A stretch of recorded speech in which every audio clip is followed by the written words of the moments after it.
colors in their scrambled eggs. So I wear my hair in a bun. I pull on a pair of jeans and my Cougs sweatshirt, then slide into my canvas sneakers and walk as softly as I can down the steps to the dining room.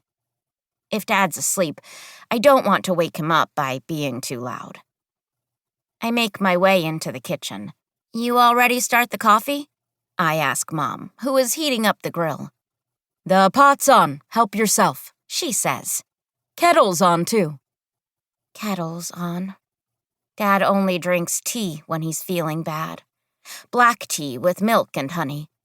Some people drink that when they've got a cold or a flu, when their body doesn't feel good. Dad drinks it when his thoughts don't feel good. He has depression and anxiety, and I guess it's a tea morning. Steam whistles out of the kettle as I pour my cup of coffee. "You mind fixing his cup and bringing it to him?" Mom asks. She slaps a chunk of cold butter onto the grill. It makes a hiss sound. That means the grill's hot enough. "No problem," I say. But my guts kind of ball up in the middle, because it's really hard to see Dad when he's feeling bad. I pour hot water into a mug and steep an English breakfast tea bag in it for a couple of minutes, watching the red-brown color curl its way out of the bag and fill the cup. I add milk and honey. Mom nods at me like, "Go ahead." I head back upstairs, even slower than I came down. When I make it to Mom and Dad's bedroom door, I knock quietly. "Yeah," Dad says. His voice sounds small, raspy, and far away. I open the door, and he's wrapped up in his quilt, facing the wall. "Dad, I have tea. You want me to put it on your nightstand?" "Yeah," he says again, small and raspy. I set the mug down next to a hefty, beat-up paperback copy of Stephen King's The Stand and an empty water glass. Dad rolls over to look at me. My heart lurches. His face is pale, and there's a tear-stained streak across the bridge of his nose from crying on his side. "Dad," I say. My voice catches in my throat.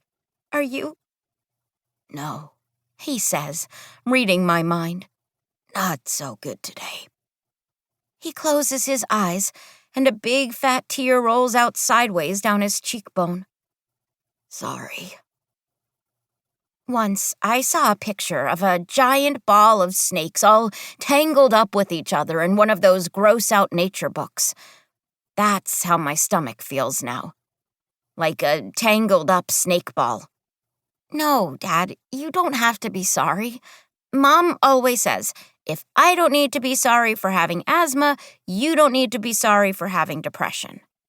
She says it's bodies and brains, and we're all just doing the best we can. She's right about that, and you're going to feel better soon. You always do." I keep talking, like my words can fill up the room and make it feel less sad and scary and empty. "You'll feel better soon," I say again. "Yeah, well..." Dad shakes his head, just slightly. "I don't know." My snake tangle stomach feels tighter, like somebody grabbed some of the snake ends and pulled hard. "I know," I say. "I know. You're gonna feel better soon." I try to smile, but it feels like just about the hardest thing in the world. "I'm going to go help Mom, okay? You just get some rest." Dad barely hums. He rolls over real slow, like his body aches, and he faces the wall again. "I love you, Dad," I say, moving toward the door. Dad hums again. I leave the room and close the door softly behind me.